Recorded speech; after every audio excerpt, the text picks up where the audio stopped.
राजू अपने माता पिता के साथ पहाड़ों की घाटी में बसे एक गांव में रहता था। वो लोग बहुत गरीब थे।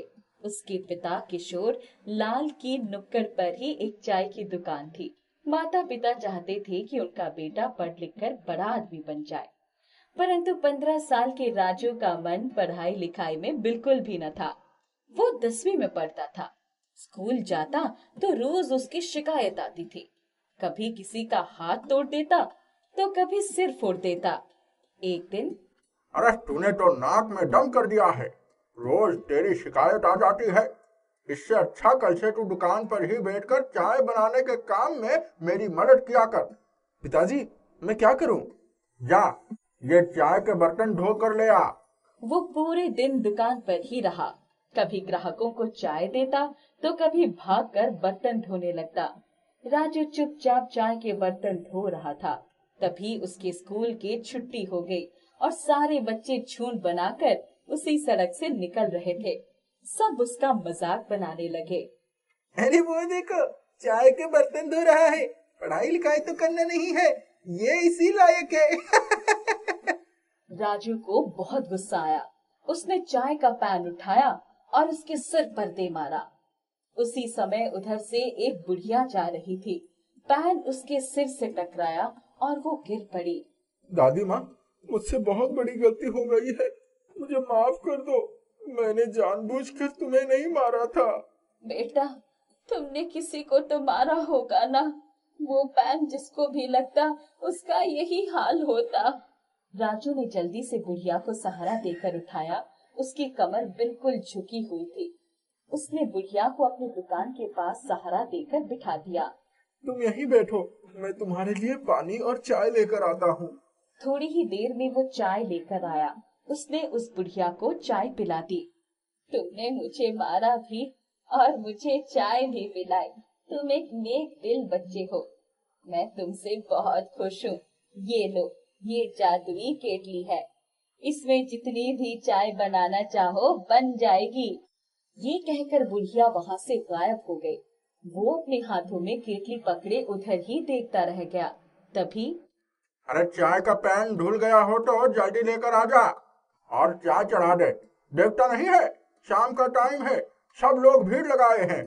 राजू ने जल्दी से उसी केतली में पानी डालकर चढ़ा दिया। जब उसमें अदरक और चाय की पत्ती डालने के लिए उसका ढक्कन खोला तो देखा चाय तो पहले से ही बनकर तैयार थी। बिना कुछ बोले उसने चाय के गिलासों में चाय निकाल दी। जिसने जिसने भी चाय पी सब लोग वाह वाह कर उठे।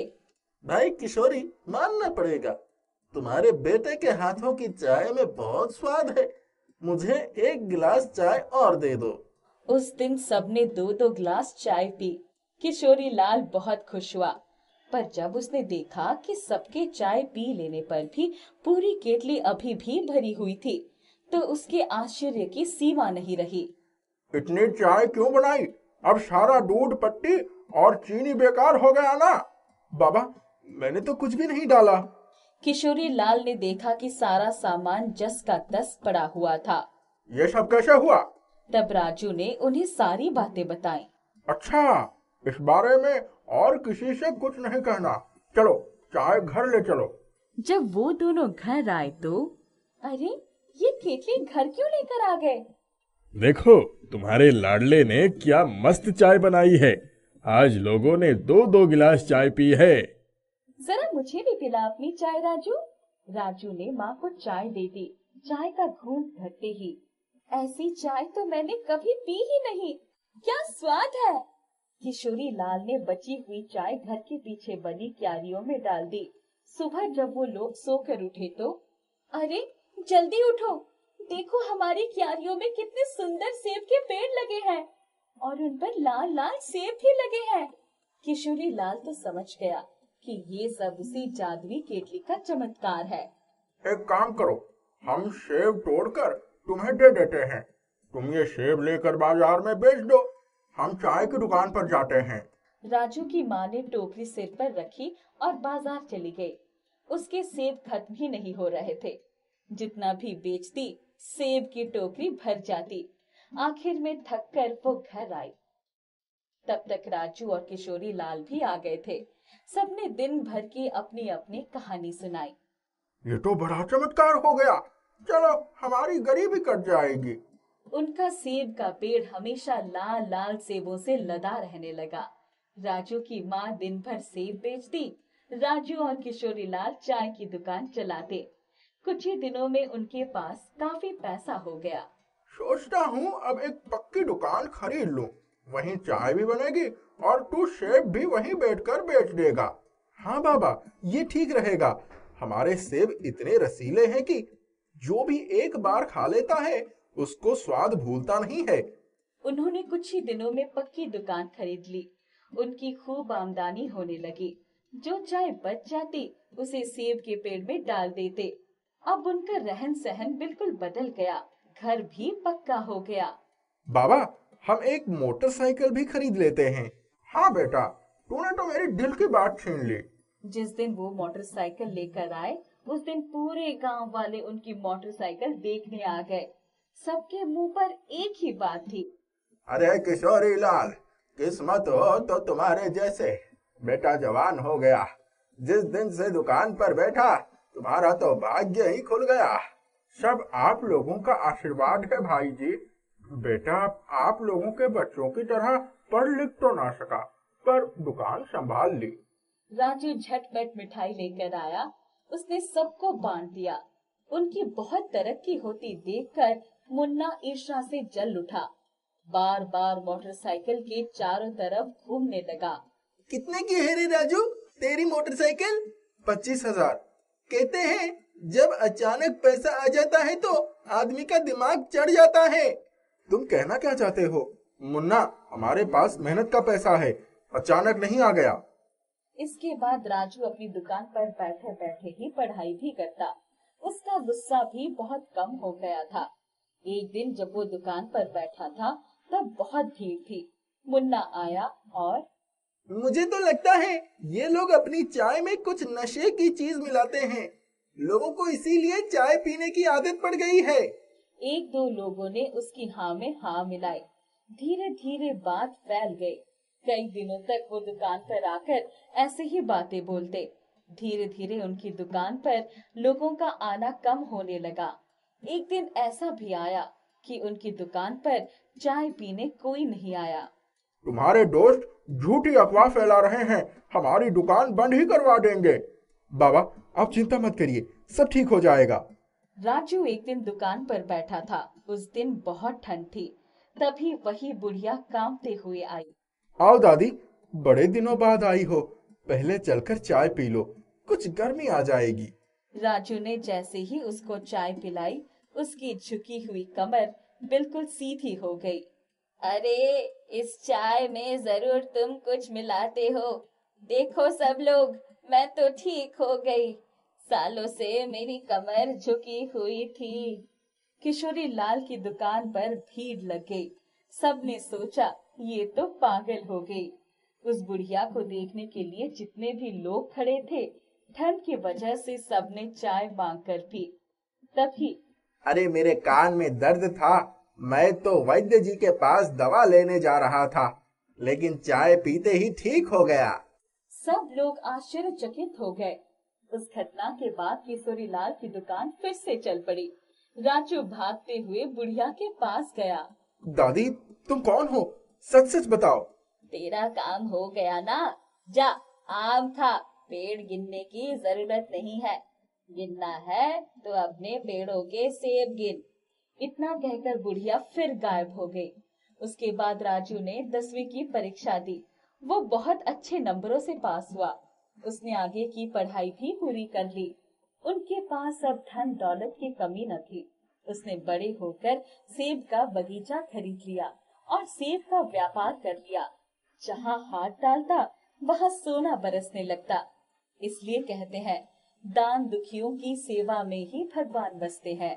किशन के पास एक छोटा सा जमीन का टुकड़ा था, जिसमें वो हर साल गेहूं और धान की खेती करता था और फसल होने पर बाजार में बेचकर जो भी पैसे मिलते उसी से अपना गुजारा करता था। घर में सिर्फ उसकी माँ थी। इस बार बारिश ना होने से सारी धान की फसल सूख रही थी। उनके पास इतना पैसा नहीं था कि ट्यूबवेल लगवा लेते। ये हाल हो गया कि किशन को दूसरों के खेत में मजदूरी करनी पड़ रही थी। नहीं तो खाता क्या। उसको पता था कि धान तो बिना बारिश के सूख ही जाएगा। एक दिन जब वो खेत में काम करके दोपहर को वापस आया तो बहुत दुखी था।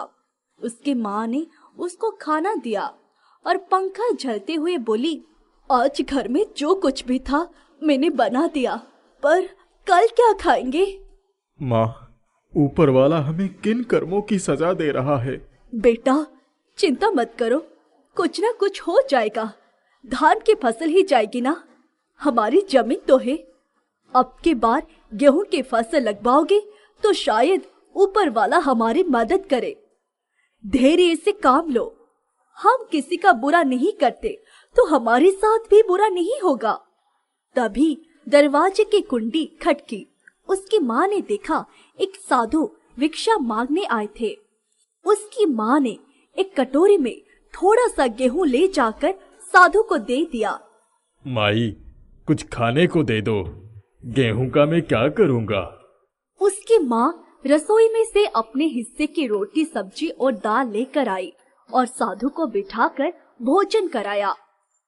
तुमने मुझ भूखे को भोजन कराकर मेरी आत्मा संतुष्ट कर दी है। किशन ने रसोई में जाकर देखा तो खाना खत्म हो गया था। माँ, तुम क्या खाओगी? अरे बेटा, दरवाजे पर आए हुए भूखे साधु को कैसे लौटा देती? मैं पानी पी लूंगी, पेट भर जाएगा। किशन को बहुत दुख हुआ। उसने सोचा, छी, धिक्कार है मेरे जीवन को। मैं अपनी माँ को खाना भी नहीं खिला सकता। यह सोचकर वो बहुत दुखी हुआ। वो चारपाई पर आकर लेटा ही था कि अचानक बादल गरजने लगे और बिजली कड़की। उसके बाद हल्की हल्की बारिश होने लगी। वो तुरंत उठकर अपने खेत की तरफ भागा। तब तक बहुत तेज बारिश होने लगी। खेत में पानी भरने के लिए वो नालियां बनाने लगा। वो साथ साथ अपनी माँ के गाए हुए गीत की पंक्तियां गुनगुनाता भी जा रहा था। खेतवा धानन के तैयार, चुनरी उड़े लहरैयादार, चह के खेतन में चिरैया, कूद के मेंढन पे गौरैया, की जियारा ठांट रही जाए, की जियारा ठांट रही जाए। थोड़ी ही देर बाद मूसलाधार बारिश होने लगी। वो झट से पानी के बहाव को रोकने के लिए नाले में ही लेट गया। अचानक उसे लगा कि ओले गिरने लगे। जब उसने ध्यान से देखा तो बारिश के साथ साथ ओले नहीं बल्कि छोटे छोटे सोने के टुकड़े गिर रहे थे। उसकी पूरी क्यारी चमकीले सोने के टुकड़ों से भर गई। उसने पागलों की तरह अपने सिर पर बांधी पगड़ी खोली और उसमें सोने के टुकड़े भरने लगा। जब वो इतना भारी हो गया कि उसे उठाया नहीं जा रहा था तो उसने उसे वहीं क्यारियों के बीच में ढक दिया और भीगते हुए अपने घर की तरफ भागा। उसकी माँ ने उसे बदहवास देखकर पूछा, अरे किशन, क्या हुआ? वो माँ का हाथ पकड़कर हांफते हुए बोला, माँ, कोई सवाल मत करो, जल्दी चलो वरना बहुत देर हो जाएगी। सचमुच ऊपर वाले ने हमारी सुन ली है, जल्दी चलो माँ। उसकी माँ कुछ समझ पाती इसके पहले ही वो उसको खींचकर अपने साथ खेत की तरफ ले गया। माँ जब तक खेत पर पहुँची तब तक बारिश भी बंद हो चुकी थी। उसने जल्दी से जाकर वो गट्ठर निकाला और माँ से बोला, माँ, इसको पकड़कर घर ले चलो, घर चल के देखना इसमें क्या है। उसकी माँ ने चुपचाप गट्ठर एक तरफ से पकड़ लिया। तभी हल्कू उन दोनों को देखकर उनके पीछे हो लिया। उसके खेत से थोड़ी दूर पर ही था। वो निहायत लालची आदमी था। उसने सोचा कि दोनों माँ बेटे इतने बड़े गट्ठर में क्या ले जा रहे हैं? माँ बेटे जब घर में आए तो किशन ने कहा, अब रुक जाओ माँ, दरवाजा बंद कर देता हूँ। हल्को उनके दरवाजे के पास ही छुपकर उनकी बातें सुनने की कोशिश करने लगा। जब उसकी माँ ने गट्ठर खोला तो उसकी आंखें बिल्कुल फटी की फटी रह गई। ये कहां से मिला? किशन ने माँ को गोद में उठा लिया और सारी बातें बताई। पहले तो मुझे लगा कि ओले पड़ रहे हैं, लेकिन फिर देखा तो ये सोने के टुकड़े बारिश के साथ गिर रहे थे। बेटा, ये सिर्फ हमारे ही खेत में गिरा है कि औरों के खेत में भी गिरा है? नहीं माँ, सिर्फ मेरे ही खेत में गिरा था। मैंने चारों तरफ देखा था और कहीं सोना नहीं गिरा था। उसकी माँ बोली, लगता है ये उसी साधु का आशीर्वाद और चमत्कार है। चलो जल्दी से कहीं रख देते हैं। दोनों ने मिलकर झोलों में से सारे सोने के टुकड़े भरकर संदूक में रख दिया। हल्कू चुपचाप सब कुछ देखता रहा। वो उन दोनों की बातें सुनकर और इतना सोना देखकर बिल्कुल बावला हो गया। वो अपने घर गया और वहाँ से उसने टॉर्च उठाई, फिर अपने खेत की तरफ दौड़ा कि हो सकता है कि मेरे खेत में भी सोने के टुकड़े गिरे हो। पर वहाँ जाकर उसे कुछ ना मिला। वो घर आया और आधी रात को वो किशन के घर में चोरी करने के इरादे से उसके आंगन की दीवार पर चढ़कर वहाँ से आंगन में कूद गया। उसको पता था कि उन्होंने सोना कहाँ छुपा कर रखा है। वो गया और चुपके संदूक खोलकर उसमें से बहुत सारे सोने के टुकड़े अपने कुर्ते और गमछे में बांधकर दीवार पर चढ़ गया और दूसरी तरफ कूद गया। दूसरे दिन जब वो उन टुकड़ों को लेकर सुनार के पास गया तो सुनार ने उसे बहुत खरी खोटी सुनाई और कहा, अरे ये पीतल के टुकड़े लेकर सोने की दुकान पर बेचने आए हो? भाग जाओ यहाँ से, बेकार में ही मेरा समय बर्बाद किया। उस रात वो बहुत देर तक सोचता रहा। फिर आधी रात को किशन के घर चोरी करने के इरादे से पहुंचा। उसे लगा शायद ये सचमुच पीतल ही हो। इन टुकड़ों को वहीं रख देता हूँ और दूसरे टुकड़े उठा लाऊंगा। हल्कू ने दीवार पर से कूदकर संदूक में से टुकड़े निकाल लिए और पहले वाले टुकड़े उसी में रख दिए। जब वो दीवार पर चढ़ने लगा तो अंधेरे में उसको कुछ दिखाई नहीं पड़ा। वहीं मधुमक्खियों ने अपना छत्ता बना रखा था। मधुमक्खियों ने छत्ते पर पैर पड़ते ही उन्होंने उसके पूरे शरीर को ढक लिया और डंक मार मार कर उसे घायल कर दिया। उसका पूरा शरीर सूज गया। वो बार बार ऊपर चढ़ने की कोशिश करता और नीचे गिर जाता। किसी तरह वो ऊपर चढ़कर दूसरी तरफ कूदा और अपने घर की तरफ भागा। 1 महीने तक ना वो कुछ बोल पाया और ना ही बिस्तर से उठ पाया। दूसरे दिन भी बहुत बारिश हुई। किशन को सुनार के यहाँ जाने का मौका ही नहीं मिला। किशन हल्को वाली सारी घटनाओं से बेखबर। जब तीसरे दिन सुनार के दुकान पर सिर्फ 5 सोने के टुकड़े लेकर बेचने गया तो उसे बहुत सारे पैसे मिले। धीरे धीरे सोना बेचकर उनकी गरीबी दूर हो गई। उन्होंने बहुत सारी जमीन भी खरीद ली। उनके दरवाजे पर आया हुआ कोई भिक्षु या साधु कभी खाली हाथ नहीं जाता था। 1 महीने बाद जब हल्कू ठीक हुआ तो उसने किशन को जाकर सारी बात बताई और जो सोने के टुकड़े चुरा कर ले गया था वो वापस कर दिया और माफी भी मांगी। किशन के हाथ में आते ही वो टुकड़े सोने में बदल गए। किशन और उसकी माँ ने उसे माफ कर दिया और उसकी मदद भी की। सोने के वारिस ने किशन और उसकी माँ की दुनिया ही बदल दी। नन्ही खुशी का मन आज दुखी था। वो आज सवेरे देर से उठी थी, इसलिए उसकी सौतेली माँ शशि ने उसकी पिटाई कर दी थी।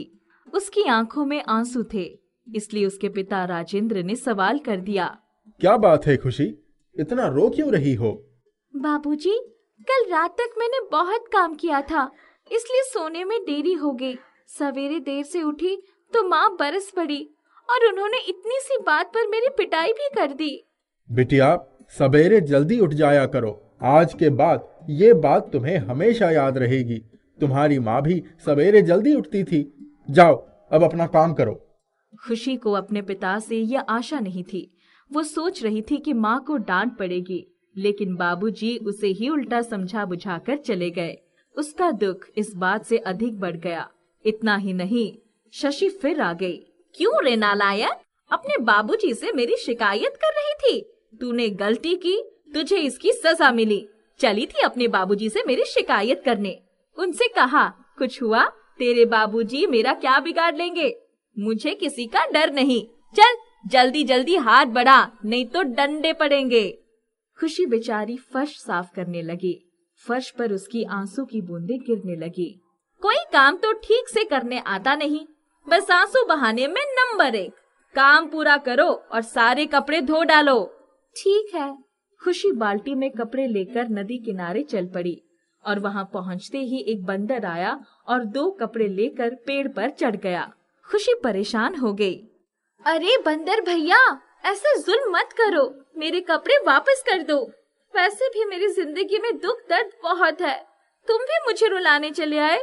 माँ को समय पर सारे कपड़े अच्छी तरह से धोकर ना दिए तो मार मार कर मुझे अधमरा कर देंगी। बंदर ने कोई जवाब नहीं दिया और कपड़े लेकर बैठा ही रहा। खुशी ने उसके आगे हाथ जोड़ लिया, लेकिन कोई असर न हुआ।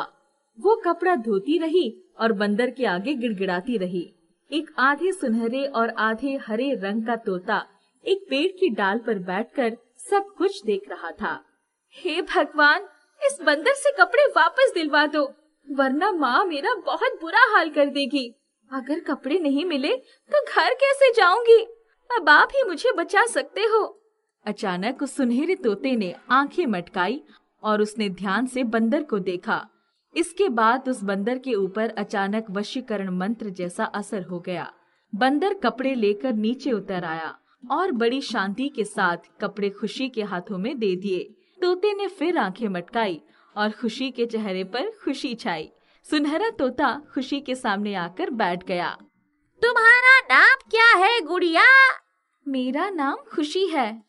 खुशी को दुखी देखकर मुझे अच्छा नहीं लग रहा था। मैं तुम्हारे चेहरे पर मुस्कुराहट देखना चाहता था, सो आ गई। बोलो, तुम्हें और क्या चाहिए? अरे तुमने तो कमाल कर दिया। तुम्हारा नाम क्या है? मेरा नाम गंगा राम है। तुम इतना सारा काम कैसे कर लेती हो? सब करना पड़ता है। मेरी माँ ने मुझे जन्म दिया और कुछ दिनों बाद इस दुनिया को छोड़कर चली गई। बाबूजी ने दूसरा विवाह किया और नई माँ ने मुझे नौकरानी बना दिया। आपके चमत्कार से कपड़े मिल गए, वरना घर जाने पर मेरा बहुत बुरा हाल होता। अभी भी माँ की पिटाई का दर्द गया ही नहीं है। कहाँ पर दर्द हो रहा है? गंगा राम ने आंखें मटकाई। मेरे हाथ और पीठ। अरे सारा दर्द कहाँ गया? मैं समझ गई। गंगा राम, तुमने ही मेरी पीड़ा दूर कर दी। तुम मेरी इतनी सहायता क्यों कर रहे हो? ऊपर वाले ने मुझे भेज दिया, खुशी से मिला दिया। बोलो, ठीक किया? ठीक से बहुत ज्यादा अच्छा किया। मुस्कुराने का मौका दे दिया। दर्द जब हद से गुजर जाता है तब दुआओं में असर आता है। अश्क आंखों में तड़पते हैं सुमित, ये भी मालिक को नजर आता है। गंगा राम, तुम तो बहुत अच्छे शायर हो। तुम्हारी शायरी सुनकर अब नई ताकत आ गई है। सारे कपड़े धो लूं, फिर घर को चलूं। अरे ये क्या, सारे कपड़े किसने धो दिए? आज तो माँ खुश हो जाएगी। गंगा राम, ये तो तुम्हारे ही काम है। ऐसा लगता है मुझे आलसी बना दोगे। खुशी गुड़िया, तुम्हारे नन्हे नन्हे हाथ इतने अधिक काम करने के लिए नहीं बने हैं। मैं तुम्हारी मदद करूँगा और हमेशा साथ दूंगा। तुम्हें किसी चीज की कमी नहीं होने दूंगा। अब घर चल सकती हो। खुशी बाल्टी में कपड़े लेकर घर पहुंच गई और उसकी माँ शशि मानो इसका इंतजार ही कर रही थी। अरे गजब हो गया खुशी, तूने इतने सारे कपड़े इतने जल्दी धो डाले।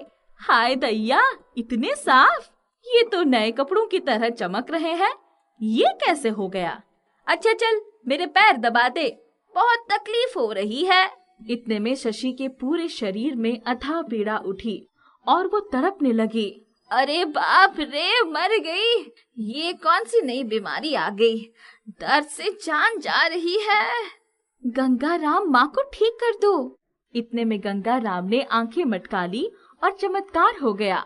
जैसे किसी शक्ति ने शशि को खड़ा कर दिया और उसे रसोई की तरफ चलाते हुए ले गई। अरे माँ, अभी तो आप दर्द से रो रही थी, वहाँ कहाँ चल पड़ी? बिटिया, तू बैठ, आराम कर। इतना काम करके थक गई होगी, मैं तेरे लिए खाना लाती हूँ। नन्ही सी जान, इतना काम?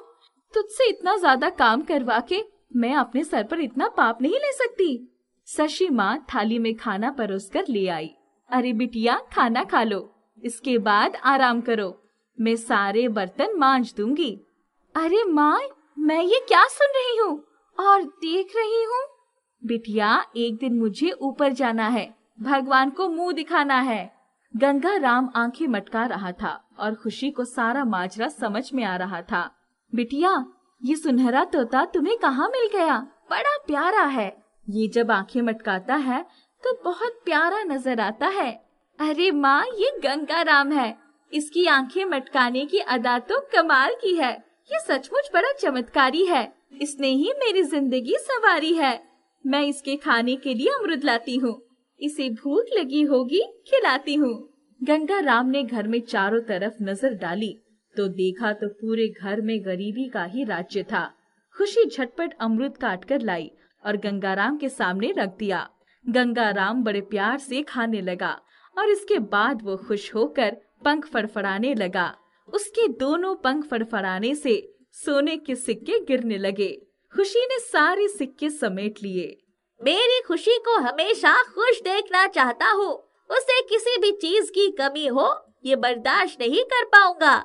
मैं उसे एक राजकुमारी बनाऊंगा। खुशी की माँ, एक बात सदैव ध्यान रखिए कि खुशी की खुशी में आपकी भी खुशी है। खुशी खुश है तो ये गंगाराम भी खुश है। आप तो समझ गई होंगी। अरे समझ गई, अच्छी तरह समझ गई गंगाराम। खुशी बिटिया की खुशी का मैं पूरा ध्यान रखूंगी। गंगाराम खुशी के साथ उसके घर में रहने लगा।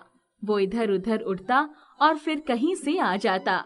खुशी के घर की हालत भी पूरी तरह से सुधर चुकी थी।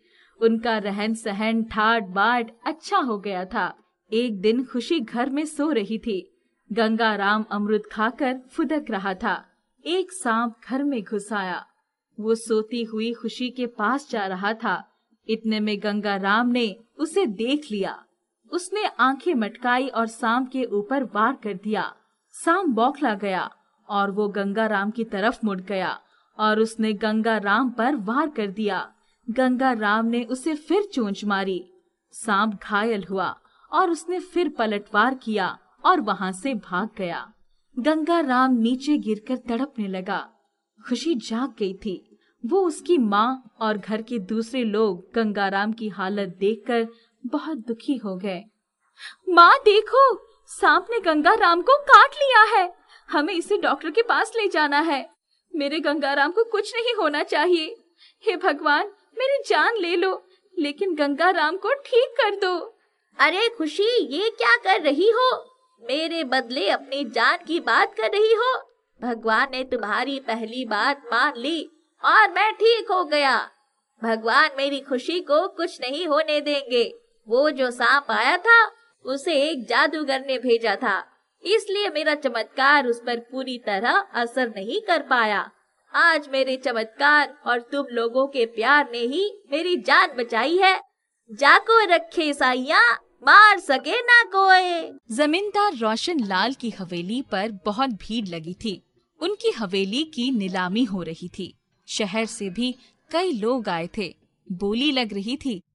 5 लाख एक, किसी को कुछ कहना है? 5,50,000, 6 लाख, 7 लाख, 7 लाख। और कोई खरीददार है क्या? भीड़ में सन्नाटा छा गया और कोई आगे नहीं बढ़ा। 7 लाख में हवेली का सौदा हो गया। हवेली खरीदने वाले, क्या बिया हमें दी जाए और ये लीजिए पैसे। उन्होंने ब्रीफकेस से 7 लाख रुपए गिन दिए। सेठ रोशन लाल और उनका परिवार बेघर हो गए थे। बेटे की पढ़ाई के लिए उन्होंने पुरखों की बनाई हवेली गिरवी रखकर कर्जा लिया था। सोचा था बेटा पढ़ लिख कर नौकरी करेगा तो सारा कर्जा चुका दूंगा, परंतु बेटा तो पढ़ लिख कर परदेश जा बसा। उसने पीछे मुड़कर भी नहीं देखा कि माता पिता किस हाल में हैं। 7 वर्षों से सेठ रोशन लाल बैंक वालों को टालते रहे, पर अब हवेली नीलाम हो गई। चलो, अब यहाँ कुछ नहीं है, हम चलकर अपने खेत के ट्यूबवेल वाले घर में रहेंगे। इस बार की फसल कट जाएगी तो उस घर को ठीक करवा लेंगे। लोग क्या कहेंगे? जिसको जो कहना था कह चुका होगा। इतनी बेइज्जती सहने के बाद हमारी इज्जत बची है क्या? चलो, जल्दी चलो। सेठ जी अपनी पत्नी के साथ ट्यूबवेल वाले घर में चले गए, जहाँ चारों तरफ गंदगी ही गंदगी फैली हुई थी। यहाँ कैसे रहेंगे हम? मैं अभी एक मजदूर बुलाकर ले आता हूँ, वो सब ठीक से सफाई कर देगा, रहने लायक हो जाएगा। क्या से क्या हो गया? अब तो नाम के सेठ रह गए, सारा व्यापार डूब गया। कर्ज लेकर बेटे को पढ़ाया था कि हमारे बुढ़ापे का सहारा बनेगा, पर वो तो सबसे बड़ा भगोड़ा साबित हुआ। तब तक सेठ जी जो मजदूर पकड़कर ले आए, उन्होंने थोड़ी देर में ही घर बिल्कुल साफ सुथरा कर दिया और जरूरत का जो सामान हवेली से पहले ही निकाल लिया था, करीने से लगा दिया। खाने में क्या बनाऊं? रहने दो, अभी तो कुछ खाने की इच्छा नहीं हो रही है, बहुत थक गया हूँ, रात को कुछ बना देना। पार्वती भी आकर चारपाई पर लेट गई। लेटे लेटे ही नींद आ गई। अचानक एक खड़खड़ाहट की आवाज से दोनों उठकर बैठ गए। अरे, ये आवाज कहाँ से आई? देखती हूँ। पार्वती ने उस विशाल कमरे पर नजर दौड़ाई तो देखा कोने में एक तिजोरी पड़ी थी। आवाज उसी में से आ रही थी। ये कैसी तिजोरी है? देखूं तो इसमें क्या है? पार्वती ने तिजोरी खोलनी चाही, पर उसे खुली नहीं। तब रोशन लाल उठकर आए। उन्होंने जैसे ही तिजोरी को हाथ लगाया, तिजोरी झट से खुल गई। खोलकर देखा तो वो खाली पड़ी थी। अपने संदूक का जो भी कीमती सामान है इसी तिजोरी में रख जाते हैं। वैसे भी हम यहाँ इतने सुनसान जगह पर रह रहे हैं, कोई चोर आ गया तो हमारी आवाज भी कोई नहीं सुन पाएगा। मैं अपनी सोने की चूड़ियाँ और गले की चेन भी इसी में रख देती हूँ। अब तो खुद ही सारे काम करने होंगे तो चूड़ियाँ घिस जाएंगी। जो ठीक समझो वो रख दो। पार्वती ने कुछ कागजात, अपने हाथ की चूड़ियाँ, गले की चेन और कुछ नकदी रुपए तिजोरी में रख दिए। अब मैं कुछ बना लेती हूँ। सेठ रोशन लाल कुएं से पानी लेकर आए तो पार्वती ने लकड़ी के चूल्हे पर दाल और सब्जी चढ़ा दिया। आटा गूंथकर रोटी सेंक ली। खा पी कर रात को सो गए। तभी अचानक सेठ रोशन लाल को याद आया कि बैंक की एक पासबुक थी जो बहुत दिनों से भरवाई नहीं थी। उन्होंने पासबुक निकालने के लिए उठकर तिजोरी खोली। तिजोरी खोलते ही चौंक गए। पार्वती, ये देखो, जल्दी आओ। बड़ी मुश्किल से नींद आई थी। अब क्या हुआ? अरे ये देखो, तुम्हारे पास तो 2 चूड़ियाँ थी ना, इसमें तो कितनी सारी चूड़ियाँ हैं और गले की चेन भी है। क्यों हंसी उड़ाते हो? इतनी मुश्किल की घड़ी में भी तुम्हें ठिठोली सूझ रही है, वो भी आधी रात को। अरे आकर देखो तो सही। पार्वती जब तिजोरी के सामने आकर खड़ी हुई तो आश्चर्य से उसका मुंह खुला का खुला रह गया। ये सब तो सोने की चूड़ियाँ हैं। उसने जैसे ही हाथ बढ़ाकर चूड़ियाँ उठानी चाही, तुम इस तिजोरी में जो भी गहने और रुपए रखोगे वो दुगुना हो जाएगा। पर तुम बोल कैसे सकती हो? मैं स्वर्ण परी की तिजोरी हूँ। एक बार स्वर्ण परी एक दुष्ट राक्षस से बचने के लिए छिपते छिपते यहाँ आई थी। वो इधर उधर भाग रही थी, तब मैंने उसे यहीं छुपा लिया था।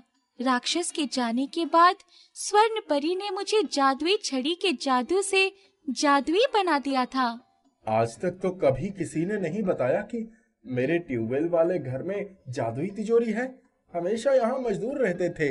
आज तक किसी ने तिजोरी में आभूषण और नकदी रखे ही नहीं। ओह, इस वक्त हम बड़ी मुश्किल से गुजर रहे हैं। तुमने हमारा रास्ता आसान कर दिया। हम किस तरह से तुम्हारा धन्यवाद करें? सेठ, मैं स्वर्ण परी के इंतजार में बरसों से यहाँ बैठी हूँ कि शायद कभी वो फिर से आ जाए, पर वो कभी नहीं आई। तुमने मेरी गई इज्जत बचा ली। मैं दोबारा अपनी हवेली खरीद कर उसी में तुम्हें ले चलूंगा। ना ना सेठ, ऐसी गलती कभी मत करना। मुझे यहाँ से मत हटाना। क्या पता मेरी जादू ही खत्म हो जाए। पार्वती के तो पांव जमीन पर नहीं पड़ रहे थे। उन्होंने सारे गहने और नकदी निकाल कर देखे, फिर उसी तिजोरी में रखकर तिजोरी बंद कर दिया। जाओ, आज मजदूर बुलाकर इस तिजोरी की रंगाई पुताई करा दो। इसने हमारी कितनी मदद की है। सेठ रोशन लाल ने तिजोरी की रंगाई पुताई अपने सामने करवा दी। दूसरे दिन जब उन्होंने तिजोरी खोली तो सब कुछ दुगना हो गया था। हम एक अलमारी ले लेते हैं, आखिर इतना सामान रखेंगे कहाँ? सेठ रोशन लाल दूसरे दिन ही एक स्टील की अलमारी ले आए, उसको तिजोरी के बगल में ही रख दिया और कुछ नकदी और जेवर उसी तिजोरी में छोड़कर बाकी सारी नकदी और गहने अलमारी में रख दिए। 6 महीने के भीतर ही उनके पास बहुत सारे जेवर और नकदी हो गई। पार्वती, क्यों ना हम इसी घर के पास ही अपनी नई हवेली बना ले? जमीन तो हमारे पास है ही। ठीक कहते हो तुम। दूसरे दिन ही सेठ रोशन लाल शहर के मिस्त्री बुलाकर ले आए और उन्हें हवेली बनाने का जिम्मा सौंप दिया। हमारा ये कमरा हवेली के बीचों बीच होना चाहिए। पर सेठ जी, यह तो बहुत पुराना कमरा है, इसको तोड़ दिया जाए तो हवेली की खूबसूरती दुगनी बढ़ जाएगी। अगर तुम बना सकते हो तो बनाओ, वरना मैं किसी और से बनवा लूंगा। मैं कल से काम शुरू कर देता हूँ। देखो भैया, जल्दी से जल्दी हवेली तैयार हो जानी चाहिए। जी मालकिन, हमारे सारे मिस्त्री अब यही हवेली बनाएंगे। 1 साल के भीतर उनकी आलीशान हवेली बनकर तैयार हो गई। जादुई तिजोरी उनकी हवेली के बीचों बीच रखी हुई थी। सेठ रोशन लाल ने हवेली के गृह प्रवेश की पूजा करवाई।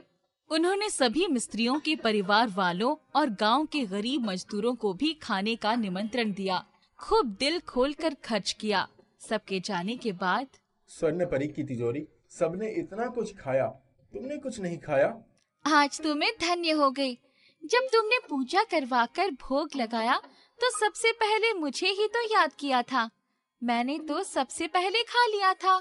चलो अब आराम कर लेते हैं। दोनों सोने गए तो थकान की वजह से नींद आ गई। रात को अचानक एक तेज रोशनी हुई। अरे देखो तो कैसी रोशनी हो रही है। उन्होंने देखा तो तिजोरी का दरवाजा खुला था और स्वर्ण परी उस तिजोरी से बात कर रही थी। दोनों चुपचाप जाकर उनकी बातें सुनने लगे। तुमने अपनी जादुई होने का सबसे सही उपयोग किया है। देखो आज सेठ ने कितने गरीबों को भोजन करवाया है। उनकी मदद हमेशा करना। मैं चलती हूँ। तब तक पार्वती उसके सामने अपना आंचल फैलाकर, स्वर्ण परी, आपने हमें इतना कुछ दिया है, हम आपको ऐसे नहीं जाने देंगे। आप रुकिए। पार्वती दौड़कर उनके लिए एक कटोरी में खीर लाई। आपकी ममता ठुकराकर आपका बेटा कैसे रह सकता है? आपका बेटा तो बहुत बीमार दिख रहा है। क्या उसको कोई बीमारी थी? नहीं तो हमें हमारे बेटे से मिलवा दो स्वर्ण परी। जैसे इतनी दया की है वैसे ही एक और सही। स्वर्ण परी ने अपनी छड़ी घुमाई और तत्काल उनका बेटा हाजिर हो गया। उसकी आंखें अंदर को धसी हुई थी, गाल पिचके हुए थे, चेहरा पीला पड़ गया था। अरे मेरे लाल, क्या हो गया तुझे? माँ, तुम सब यही सोच रहे थे ना कि मैं वापस क्यों नहीं आया? किस मुंह से आता? जिस उम्र में मुझे आप लोगों का सहारा बनना चाहिए, उस उम्र में मैं टीबी जैसा घातक बीमारी से पीड़ित हो गया। कैसे आता? इतना कहकर वो फूट फूट कर रो पड़ा। तुम स्वस्थ रहो और अपने माता पिता के साथ ही अपनी बाकी जिंदगी गुजारो। इतना कहकर स्वर्ण परी आसमान में उड़ गई। आपने देखा, ऐसी ही हमारी स्वर्ण परी है। सब लोग खुशी खुशी रहने लगे। जादुई तिजोरी उनके घर की सदस्य बन गई थी। परमपुर नाम का एक गांव था। वहाँ 2 चोर रहते थे। एक का नाम अंता था और दूसरे का नाम बंता था। दोनों एक दिन एक दुकान पर बैठे थे। तभी उन्होंने 2 लोगों को बात करते सुना। अरे भाई, सारी तैयारी हो गई। अरे थोड़ा धीरे बोलो। दूसरे आदमी की बात सुनकर अंता और बंता वहाँ से हटकर आपस में बात करने लग जाते हैं। हाँ, माफ करना।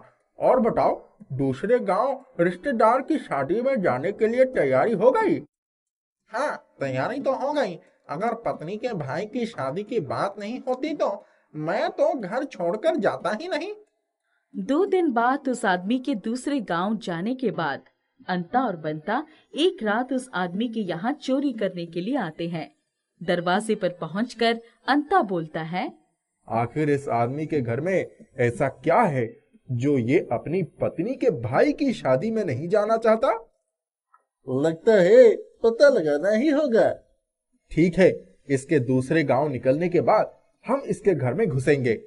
ठीक है, मैं इस पर नजर रखता हूँ। 2 दिन बाद उस आदमी के दूसरे गांव जाने के बाद अंता और बंता एक रात उस आदमी के यहाँ चोरी करने के लिए आते हैं। दरवाजे पर पहुंचकर अंता बोलता है, मैं दरवाजे का ताला तोड़ता हूँ, तुम नजर रखना कि कहीं कोई आ ना जाए। ठीक है, मैं देख कर आता हूँ। अभी बंता आगे बढ़ ही रहा था कि कुछ देखकर रुक जाता है। अरे अंता, रुको, वहाँ देखो, घर का मालिक एक कुत्ता बांध कर गया है। अगर कुत्ता ये ताले की आवाज से उठ गया तो हम क्या करेंगे? बंता, तुम तो सही कह रहे हो, पर कुछ कर भी नहीं सकते हैं। चलो ध्यान से करेंगे। जैसे ही अंता ने ताला तोड़ना शुरू किया, वैसे ही कुत्ता उठ गया और भौंकने लगा। इस पर बंता अंता से बोला, अरे अंता, ये तो उठ गया और इसके भौंकने के कारण जल्दी आसपास के लोग आ जाएंगे। हमें यहाँ से भागना चाहिए। कुत्ते की आवाज सुनकर आसपास के लोग दौड़ कर आते हैं और उनमें से एक आदमी जोर से चिल्लाया, अरे कौन है वहाँ पर? लगता है कोई चोर घुस आया है, इसीलिए कुत्ता भौंक रहा है। अरे मुझे भी यही लग रहा है, चलो चलो चलकर देखते हैं। लोगों को आता देख अंता बंता से कहता है, अब कोई चारा नहीं है, हमें अब भागना ही होगा। बंता, तुम दूसरी तरफ से जाओ, मैं इस तरफ से जाता हूँ। बाद में गांव के बाहर वाले कुएं के पास मिलेंगे। ठीक है, बाद में मिलते हैं। दोनों को भागते देख, अरे वो देखो, कोई उधर भाग रहा है, चलो उसे पकड़ते हैं। हाँ ठीक है, चलो। थोड़ा दूर भागने के बाद लगता है वो लोग भाग निकले, कहीं दिखाई नहीं दे रहे हैं। हाँ, मुझे भी यही लग रहा है। आगे से हमें ध्यान रखना होगा। वहाँ से बचने के बाद अंता और बंता गांव के बाहर कुएं पर मिलते हैं। आज तो बाल बाल बच गए। वो तो है, पर हमें पता नहीं चल पाया कि उसके अंदर क्या था। काश हमें भी बाकी चोरों की तरह ताला तोड़ने की बजाय ताला खोलना आता तो हमारा भी काम कितना आसान होता। हमें अगर ताला खोलने आता तो हम किसी भी तिजोरी का ताला खोल सकते थे। अभी दोनों उदास होकर बैठे ही थे कि बंता को सामने कुछ चमकती चीज दिखी। बंता ने उसे उठाया और बोला, अंता देखो, वो चीज कितनी चमक रही है। लाओ दिखाओ इधर। देखने में तो ये चाबी जैसा लगता है, लेकिन ये कैसी अजीब सी चाबी है। इस पर तो किसी ताले के खाने के लिए दांत भी नहीं है, एकदम चपटी है। ये किसी काम की नहीं है, इसे तुम ही रख लो और चलो यहाँ से, कल कुछ और देखेंगे। ठीक है, चलो कल किसी बिना कुत्ते वाले घर में जाएंगे। अगले दिन रात को एक घर की खिड़की खुली देखकर अंता और बंता उसमें घुस जाते हैं और घर की तिजोरी खोलने का प्रयास करने लगते हैं। काफी कोशिश पर भी ताला न खुलने पर अंता बोलता है, लगता है आज भी हमें कुछ नहीं मिलेगा। चलो कुछ खाने का चुरा कर वापस चलते हैं। ठीक है, तुम जाओ, मैं एक बार इस नई चाबी से कोशिश करके देखता हूँ। बंता, तुम भी कैसी पागल जैसी बातें कर रहे हो। इस चाबी में दांत नहीं है, पर फिर भी तुम्हें कोशिश करना है तो करो। ऐसा कहकर अंता कुछ खाने का सामान लेने चला जाता है और थोड़ी कोशिश करने पर बंता ताला खोल देता है और अंता को बुला कर लाता है। अंता, चलो चलो, देखो ताला खुल गया है। तिजोरी में सोने और चाबी का सामान है। अंता दौड़ कर आता है ये देखने के लिए। देखो, वाकई में ताला खुला हुआ है और तिजोरी में सामान है। आज तो कमाल ही हो गया, तुमने कैसे ताला खोला? मैंने जैसे ही इस चाबी को ताले में लगाई, ये उसमें जाम हो गई और घुसने पर ताला तुरंत खुल गया। लगता है ये चाबी जादुई है, भगवान हम पर मेहरबान हो गए हैं। अब हमें ताला तोड़ने की चिंता नहीं करनी होगी। चलो ये सब सामान लेकर जल्दी से यहाँ से निकलते हैं। ठीक है, चलो चलते हैं। दोनों वहां से तिजोरी खाली करके निकल जाते हैं और आपस में सामान बांटकर बात करते हैं। हमें इस चाबी को जांचने के लिए उस कुत्ते वाले घर में भी जाकर देखना चाहिए। आखिर पता तो चले कि उस घर में क्या है। तुम सही कह रहे हो, आज रात हम उस घर में चलेंगे। रात को उस घर पर पहुंचकर अंता चाबी से ताला खोलने की कोशिश करता है। ताला खुल जाता है। दोनों घर के अंदर पहुंचकर, बंता जाओ, तुम उधर देखो, मैं इधर देखता हूँ, कुछ मिले तो बताना। थोड़ी देर बाद, अंता देखो, मुझे एक तिजोरी मिली है। रुको, मैं अभी उसे खोलता हूँ। तिजोरी खोलने के बाद, देखो बंता, इसमें तो काफी सोने का सामान है। शायद इसी कारण से वो आदमी शादी में नहीं जाना चाहता था। चलो सब कुछ लेकर, जो जैसा था वैसा ही बंद करके चले जाते हैं, किसी को शक भी ना हो जाए। बंता तुम सही कह रहे हो, चलो चलते हैं। इन सब सामान को बेचकर कुछ महीने आराम से रहेंगे। घर का मालिक जब शादी से वापस आता है तो देखता है कि दरवाजे और तिजोरी दोनों बंद होने के बाद भी तिजोरी खाली थी। इसके बारे में पता करने के लिए वो बगल के घर जाता है। अरे भाई, मेरे ना रहने पर क्या तुमने मेरे घर के आसपास किसी को देखा है? क्यों भाई, क्या हुआ? मैंने तो किसी को नहीं देखा। अरे क्या बताऊं, घर और तिजोरी दोनों में ताला लगे मिले, पर फिर भी तिजोरी के अंदर का सामान खाली था। आपके साथ भी ऐसा हुआ है? गांव के कुछ और लोगों के साथ भी ऐसा ही हुआ है। तुम ही बताओ, बंद तिजोरी से सामान कहाँ जा सकता है? आदमी उदास होकर रह जाता है। इधर अंता बंता मस्त घोड़े बेचकर सो रहे थे। तभी उनके दरवाजे पर एक महिला आती है। तुम दोनों जल्दी से उठ जाओ, मुझे तुमसे कुछ काम है। जो भी है, अभी चलो जाओ, अभी हमारे सोने का समय है। रुको, अभी बताती हूँ। महिला एक बाल्टी पानी उठा कर लाती है और उन दोनों पर फेंक देती है। दोनों हड़बड़ाकर उठते हैं और अंता बोलता है, कौन हो तुम? ऐसा करने की हिम्मत कैसे हुई तुम्हारी? तुम्हारे पास मेरी जादुई चाबी है, मुझे दे दो। अंता उसकी बात सुन डर जाता है और कहता है, मेरे पास कोई चाबी नहीं है। आप किस चाबी की बात कर रही हैं? झूठ बोलकर कोई फायदा नहीं है। मुझे पता है कि तुमने ही कुएं के पास से मेरी चाबी उठाई है। पानी पीते वक्त मेरी चाबी वहीं गिर गई थी। नहीं, हमारे पास कोई चाबी नहीं है। मुझे पता चला है कि इस गांव में बंद तिजोरी से चीजें गायब हो रही है। तभी मैं समझ गई, जरूर मेरी चाबी का कोई इस्तेमाल कर रहा है। कुछ दिन निगरानी करने पर पता चला तुम दोनों बहुत खर्च कर रहे हो। इससे ही मुझे तुम दोनों पर शक हुआ। आप गलत जगह आई हैं। तुम ऐसे नहीं मानोगे। महिला की चुटकी बजाते ही दोनों हवा में उल्टा लटक जाते हैं और अपने आप को ऐसी हालत में पाकर वो बोलते हैं, जी आप कौन हैं? कृपया मुझे छोड़ दीजिए, आप अपनी चाबी ले सकती हैं। अब तुम्हारी अकल ठिकाने आ गई। मैं नंदलोक की जादूगरनी हूँ। मेरी चाबी इधर लाओ और जितने भी मासूम लोगों का सामान तुमने चुराया है सभी को वापस कर दो, वरना तुम लोगों के साथ अच्छा नहीं होगा।